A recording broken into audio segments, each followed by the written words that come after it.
Purihin natin at pasalamatan ang ating mabuting Diyos sa ating banal na pagdiriwang sa ngalan ng Ama at ng Anak at ng Espiritu Santo. Amen. Ang pagpapala ng ating Panginoong Hesukristo, ang pag-ibig ng Diyos Ama, at ang pakikipagkaisa ng banal na Espiritu naway sumainyong lahat. At sumaiyo rin. Mga minamahal kong kapatid, ngayon po ay araw ng Miyerkules sa loob ng ika-29 na linggo sa karaniwang panahon. Sa mabuting balita, patuloy tayong pinaalalahanan ng Panginoon sa aral at kahalagahan ng pagiging handa sapagkat sa anumang oras, siya ay muling darating at magbabalik. Ihanda natin ang ating mga sarili sa ating pagdalo sa banal na piging. Aminin natin at pagsisihan ang ating mga nagawang pagkukulang. Inaamin ko sa makapangyarihan Diyos. At sa inyo, mga kapatid, nalubha akong nagkasala sa isip, sa salita at sa gawa, at sa aking pagkukulang, kaya isinasamo ko sa mahal na Birheng Maria, sa lahat ng mga anghel at mga banal, at sa inyo, mga kapatid, na ako'y ipanalangin sa Panginoong ating Diyos. Kaawaan tayo ng makapangyarihang Diyos, patawarin tayo sa ating mga kasalanan, at patnubayan tayo sa buhay na walang hanggan. Amen.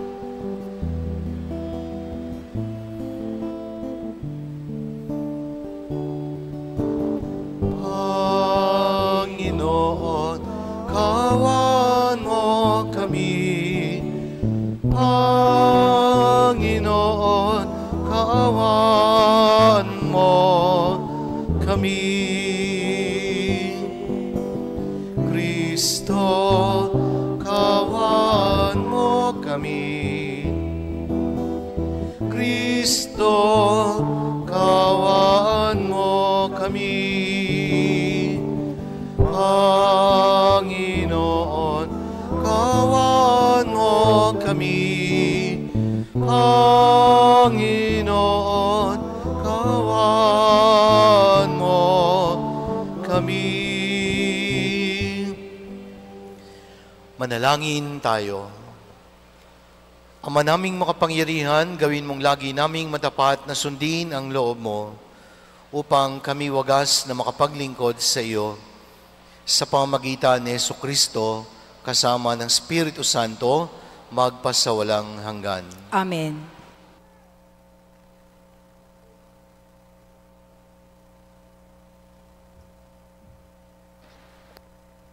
Pagbasa mula sa sulat ni Apostol San Pablo sa mga taga-Roma. Mga kapatid, huwag na ninyong paghariin ang kasalanan sa inyong mga katawang mamamatay upang hindi na kayo maalipin ng masasamang pita nito.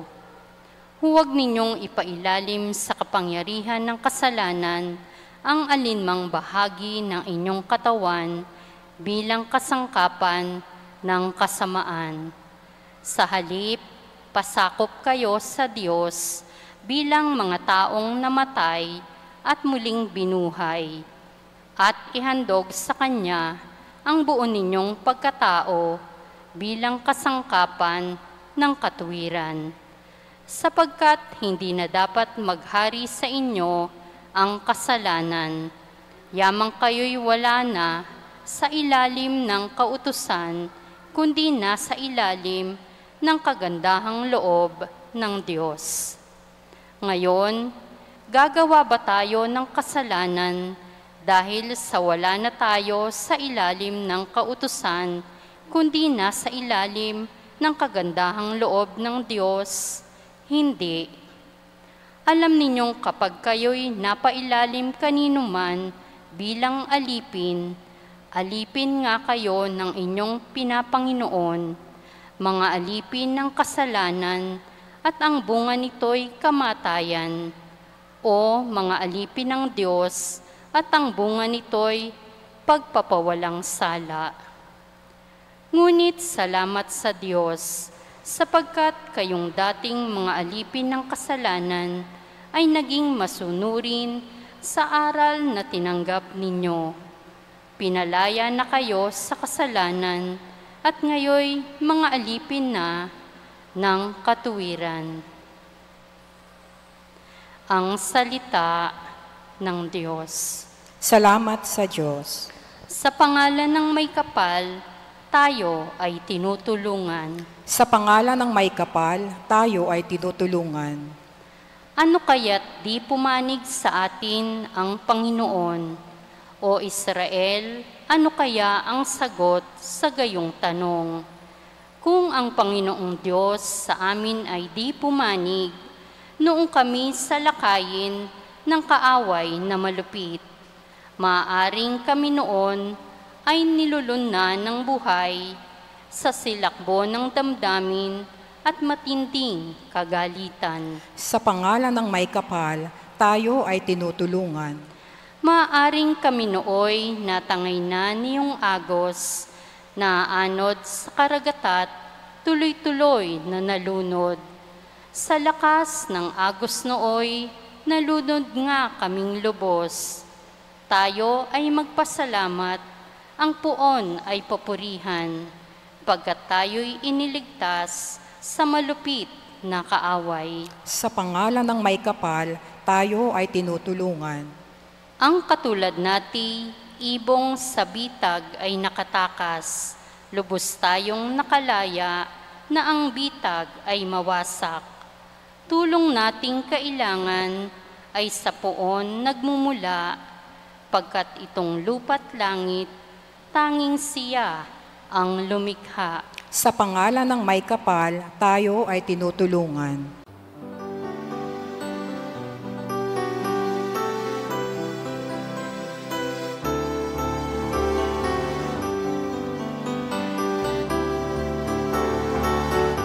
Alleluia, alleluia,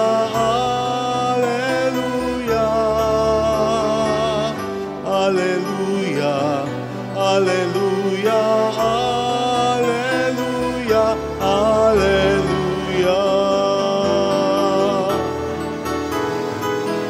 alleluia, alleluia, alleluia,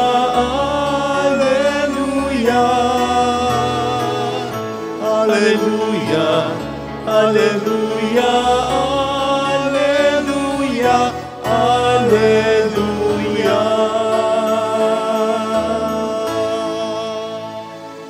Sumainyo ang Panginoon. At sumayo rin. Ang mabuting balita ng Panginoon ayon kay San Lucas. Papuri sa iyo, Panginoon. Noong panahong iyon, sinabi ni Jesus sa kaniyang mga alagad, "Tandaan ninyo ito, kung alam lamang ng puno ng sambahayan kung anong oras darating ang magnanakaw, hindi niya pababayaang pasukin ang kanyang bahay. Kayo may dapat humanda, sapagkat darating ang Anak ng Tao sa oras na hindi ninyo inaasahan." Itinanong ni Pedro, "Panginoon, sinasabi po ba ninyo ang talinghagang ito para sa amin o para sa lahat?" Tumugon ang Panginoon, "Sino nga ang tapat at matalinong alipin? Hindi ba siya ang pamamahalain ng kanyang Panginoon sa sambahayan ito upang magbigay sa ibang mga alipin ng kanilang pagkain sa karampatang panahon? Mapalad ang aliping iyon kapag dinatnan siyang gumagawa ng gayon pagbabalik ng kanyang Panginoon. Sinasabi ko sa inyo, pamamahalain siya ng kanyang Panginoon sa lahat ng ari-arian nito. Ngunit kung sabihin sa sarili ng aliping iyon, matatagalan pa bago magbalik ang aking Panginoon, at simulan niyang bugbugin ang ibang aliping lalaki at babae, at kumain, uminom, at maglasing, darating ang Panginoon ng aliping yaon sa araw na hindi niya inaasahan at sa oras na hindi niya alam. Buong higpit na parurusahan siya ng Panginoon at isasama sa mga hindi tapat. At ang aliping nakaalam ng kalooban ng kanyang Panginoon, ngunit hindi naghanda ni sumunod sa kalooban nito, ay tatanggap ng mabigat na parusa. Ngunit ang aliping hindi nakaalam ng kalooban ng kanyang Panginoon at gumawa ng mga bagay na nararapat niyang pagdusahan, ay tatanggap ng magaang parusa. Ang binigyan ng maraming bagay ay hahanapan ng maraming bagay. Ang pinagkatiwalaan ng lalong maraming bagay ay pananagutin sa lalong maraming bagay. Mga kapatid, ang mabuting balita ng Panginoon. Pinupuri ka namin, Panginoong Hesukristo. Palakpakan po natin ang ating mabuting Diyos at ang ating mabuting balita. Hindi po nalalayo sa tema ng Ebanghelyo kahapon ang Ebanghelyo natin sa araw na ito. May kinalaman po ito sa pagiging handa. Na kahit sa pangkaraniwang panahon, tayo ay pinaalalahanan ng Diyos sa kahalagahan ng usapin na may kinalaman sa pagiging handa. Sa buhay natin sa mundo, marami tayong pinaghahandaan. We prepare for our future. Kahit alam natin, hindi naman natin hawak ang ating future. The future we do not hold. It is God who holds the future in His hands.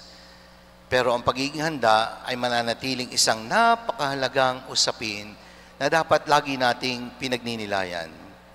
That is why in today's gospel, Jesus is reminding us about the reality of His return. At yun po ay mangyayari sa wakas ng panahon. Paulit-ulit na sinasabi ng simbahan, si Kristo'y namatay, si Kristo'y nabuhay, si Kristo'y babalik sa wakas ng panahon. Eh di alam na natin, sa wakas ng panahon. Eh ano hindi natin alam? Kailan ba talaga yung wakas ng panahon? Basta't ang alam lang natin, darating at darating yon, sapagkat hindi sinungaling ang Diyos. And so the first element of being prepared for the coming is the element of certainty. Sigurado, hindi ito siguro. Sigurado na mangyayari ang sinabi ni Jesus. He is not talking about a possibility. He is talking about the certainty of His coming. Ibig sabihin, it is bound to happen. It is destined to take place. Ang pangalawang elemento ng pagiging handa sa pagdating is the element of unpredictability. We know that it is certain, but it remains unpredictable, meaning it can happen anytime. Mangyayari. Pero ang sabi ng Panginoon, sa oras na hindi natin inaasahan. Sa oras na hindi natin inaasahan. Alam nating darating, pero hindi natin alam kung kailan. Kung ikaw ay estudyante at meron kang exams, alam mo may examination, pero hindi mo alam kung ano ang mga test questions. You can only speculate, but not for certain na malalaman kung ano talaga ang ibibigay ng mga tanong. Alam natin na lahat ng bagay sa mundo may katapusan, pero hindi natin masagot ang tanong na kailan. Alam natin na tayong lahat ay mamamatay, at hindi naman natin alam kung kailan, kung saan, at kung sa paanong paraan. Kaya yung pong panghuhula, the act of speculating and the act of calculating will be of no use. They will be a waste of time. Sayang lang sapagkat hindi naman natin masasagot ang tanong na kailan. Kaya siguradong mauuwi lang sa frustration and disappointment ang lahat. Sabi po ng isang manunulat, life in itself is unpredictable. You never know what is coming next. You never know what is bound to happen next. Hindi mo nga alam kung sa pagtulog mo ngayon, bukas magigising ka pa. O, di ba? Hindi natin alam. Katulad ho ng isang obispo sa Tarlac at the age of 62. Katatapos lang mag-badminton, nagpapahinga lang. At habang namamahinga, ayun, natuluyan ng mamahinga. Binawian ng buhay, malakas naman. Kaya sino magsasabi kung kailan tayo aalis sa mundo? The only predictable about our life is its unpredictability. At yun po ay totoo. At ang pangatlong elemento ng paghahanda sa pagdating ay tinatawag na constant vigilance or preparedness. Kailangan lagi tayong gising, laging handa.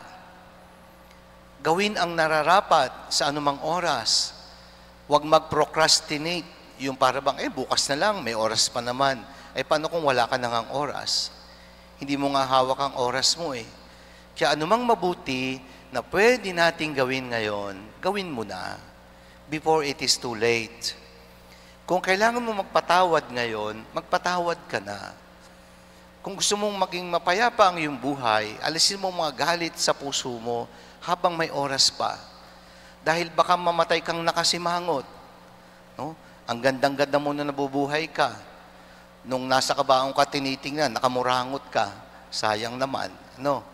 Yun na nga lang ang time mo para magpa-beauty. Sa loob ng ataol, ang pangit mo pa. O, di ba? Gawin ang nararapat, gawin ang naayon sa kalooban ng Diyos, at wala tayong panghihinayangan. And that is the central point and message of today's gospel reading. The passage is also a call to being responsible and faithful every day. Kaya maging responsable tayong mga anak ng Diyos. Kung ano ang ibinigay na pananagutan, gawin mo nang naayon sa hinihingi ng Diyos. Much will be required of the person entrusted with much.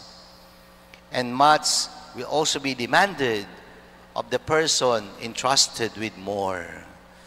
Kaya ang binigyan ay aasahan ng marami. The more you are given, the more you are demanded to do more.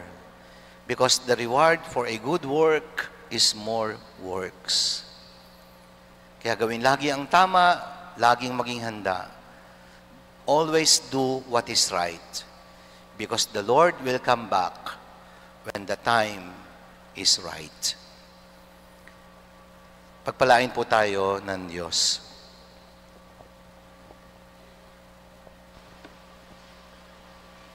Manalig tayo sa Diyos Ama habang inilalahad natin sa Kanya ang ating mga pangailangan at mga pagkabalisa sa buhay.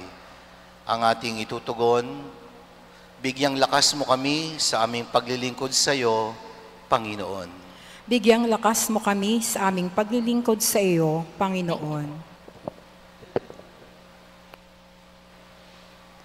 Ang simbahan, naway magpakita ng malalim na pananampalataya sa Diyos na nagpapatnubay sa pandaigdigang kaganapan.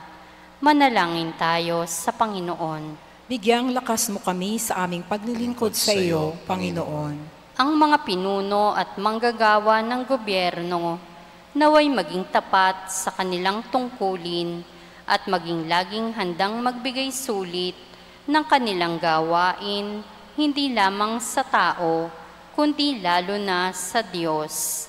Manalangin tayo sa Panginoon. Bigyang lakas mo kami sa aming paglilingkod sa iyo, Panginoon. Ang mga kabataan naway maging matyaga sa gawain at pag-aaral at manatiling umaasa sa isang magandang kinabukasan. Manalangin tayo sa Panginoon. Bigyang lakas mo kami sa aming paglilingkod sa iyo, Panginoon.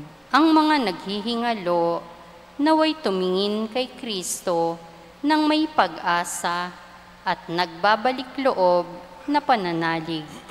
Manalangin tayo sa Panginoon. Bigyang lakas mo kami sa aming paglilingkod sa iyo, Panginoon. Ang mga tapat na yumao, naway magdiwang magpakailanman sa kaganapan ng mapagligtas na kapangyarihan ng Diyos. Manalangin tayo sa Panginoon. Bigyang lakas mo kami sa aming paglilingkod sa iyo, Panginoon. Panginoon, sa iyong karunungan nalalaman mo ang oras at ang araw. Huwag mo nawang hayaang maging sarado ang aming mga puso sa iyong pagdating, sanhi ng aming mga pinagkakaabalahan. Hinihiling namin ito sa pamagitan ni Kristong aming Panginoon. Amen. Pag-aalay.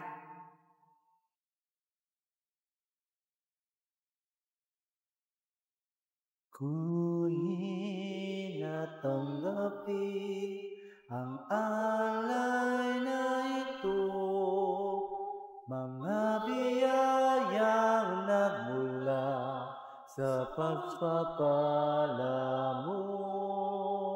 Tanda ng bawat pusong pagkatinibig mo, ngayon'y nananalig, nagmamahal sa'yo.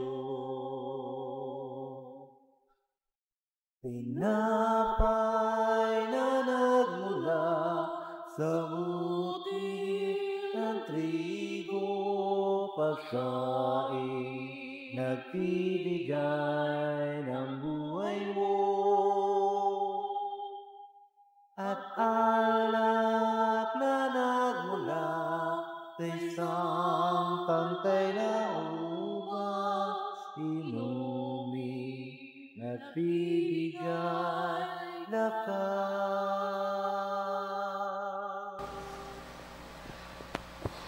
Manalangin kayo mga kapatid upang ating paghahain ay kalugdan ng Diyos amang makapangyarihan. Tanggapin nawa ng Panginoon itong paghahain sa iyong mga kamay, sa kapurihan niya at karangalan, sa ating kapakinabangan at sa buong sambayanan niyang banal.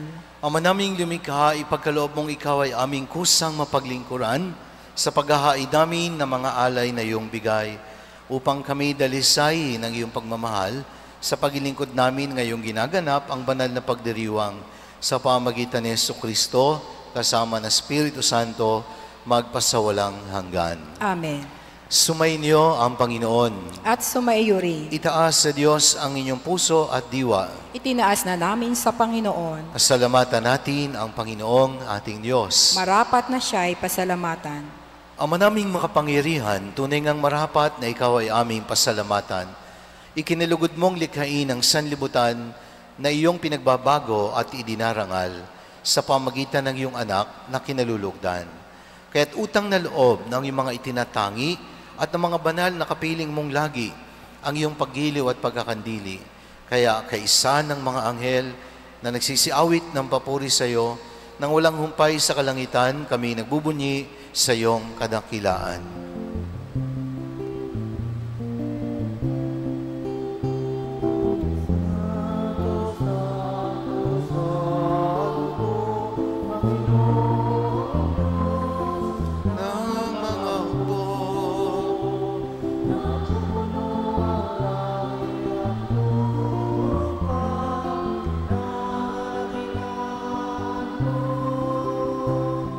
Sana sa kaitaasan, pinagpalang na paririto sa ngalan ng Panginoon.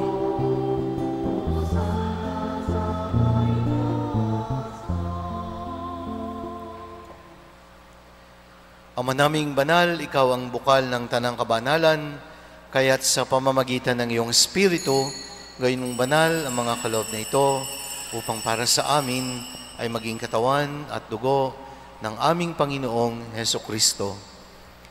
Bago niya pinagtiisang kusang loob na maging handog, hinawakan niya ang tinapay, pinasalamatan kanya, pinaghati-hati niya yon, iniabot sa kanyang mga alagad at sinabi, "Tanggapin ninyong lahat ito at kanin. Ito ang aking katawan na ihandog para sa inyo."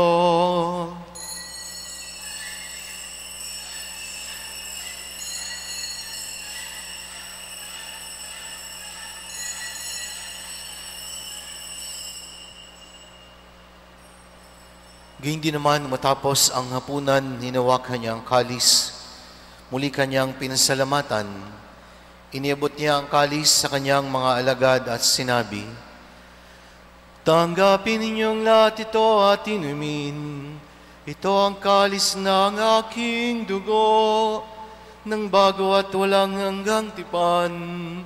Ang aking dugo na ibubuhos para sa inyo at para sa lahat, sa ikapagpapatawad ng mga kasalanan. Gawin ninyo ito sa pag-alala sa akin."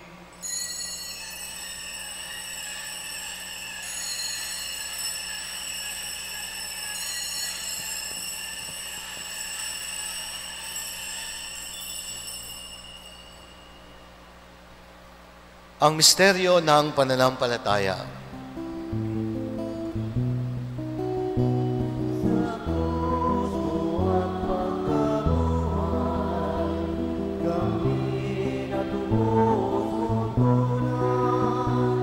O Jesus, naming mahal, Ilitas mo kami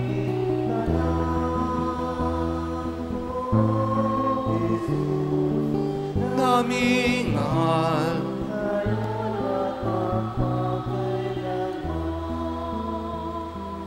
Ama, ginagawa namin ngayon ng pag-alala sa pagkamatay at muling pagkabuhay ng iyong anak. Kaya't iniaalay namin sa iyo ang tinapay na nagbibigay buhay at ang kalis na nagkakaloob ng kaligtasan. Kami nagpapasalamat dahil kami iyong minarapat na tumayo sa harap mo para maglingkod sa iyo. Sinasamo namin kami magsasalo-salo sa katawan at dugo ni Kristo ay mabuklod sa pagkakaisa sa pamagitan ng Espiritu Santo. Ama, lingapin mo ang iyong simbahang laganap sa buong daigdig. Puspusin mo kami sa pag-ibig. Alalahanin mo rin ang mga kapatid naming nahimlay nang may pag-asang sila'y muling mabubuhay, gayon din ang lahat ng mga pumanaw. Tahimik nating ipanalangin ang mga yumao nating mahal sa buhay.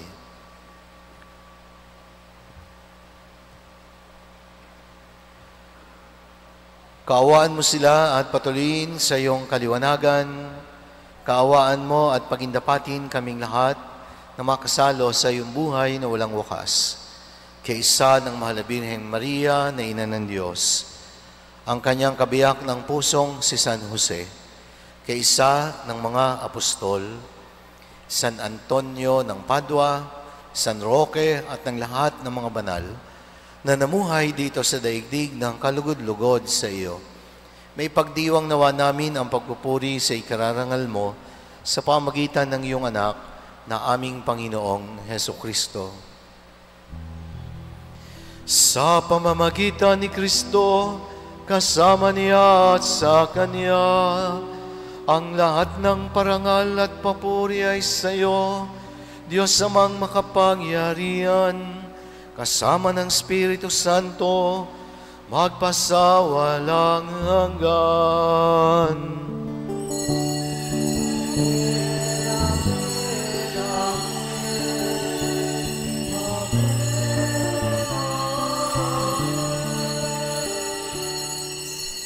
Aawitin natin ang lakas loob, ang panalangin itinuro ni Jesus.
Hinihiling namin kami iadya sa lahat ng masama, magkalooban ng kapayapaan araw-araw, iligtas sa kasalanan at ilayo sa lahat ng kapahamakan.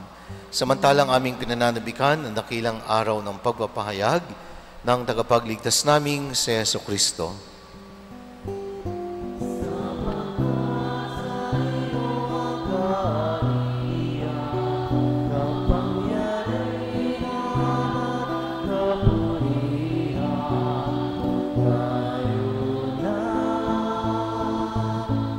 Magpasa walang hanggan. Amen. Panginoong Hesukristo, sinabi mo sa iyong mga apostol, kapayapaan ang iniiwan ko sa inyo, ang aking kapayapaan ang binibigay ko sa inyo. Tunghayan mo ang aming pananampalataya at huwag ang aming mga pagkakasala. Pagkalooban mo kami ng kapayapaan at pagkakaisa, ayon sa iyong kalooban, kasama ng Espiritu Santo, magpasawalang hanggan. Amen. Ang kapayapaan ng Panginoon ay laging sumainyo. At sumaiyo rin. Magbigayan kayo ng kapayapaan sa isa't isa. Peace be with you. Kordero ng Diyos na nag-aalis ng mga kasalanan ng sanlibutan, maawa ka sa amin. Kordero ng Diyos na nag-aalis ng mga kasalanan ng sanlibutan, maawa ka sa amin. Kordero ng Diyos na nag-aalis ng mga kasalanan ng sanlibutan, ipagkaloob sa amin ang kapayapaan. Narito ang ating Panginoong Hesus, ang Kordero ng Diyos. Siya ang nag-aalis ng mga kasalanan ng sanlibutan, mapalad ang mga inanyayahan sa kanyang piging. Panginoon, hindi ako karapat-dapat na magpatuloy sa iyo, ngunit sa isang salita mo lamang ay gagaling na ako.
Manalangin tayo. Ama naming mapagmahal, gawin mong sa aming banal na paikinabang, kami ngayon ay iyong matulungan at mahubog para mamuhay sa kalangitan. Sa pamamagitan ni Jesucristo, kasama ng Espiritu Santo, magpasawalang hanggan. Amen. Sumainyo ang Panginoon. At sumaiyo rin. Pagpalain kayong lahat ng makapangyarihan Diyos, Ama, at ng Anak, at ng Espiritu Santo. Amen. Tapos na ang misa, simula ng muli ng ating misyon. Salamat sa Diyos.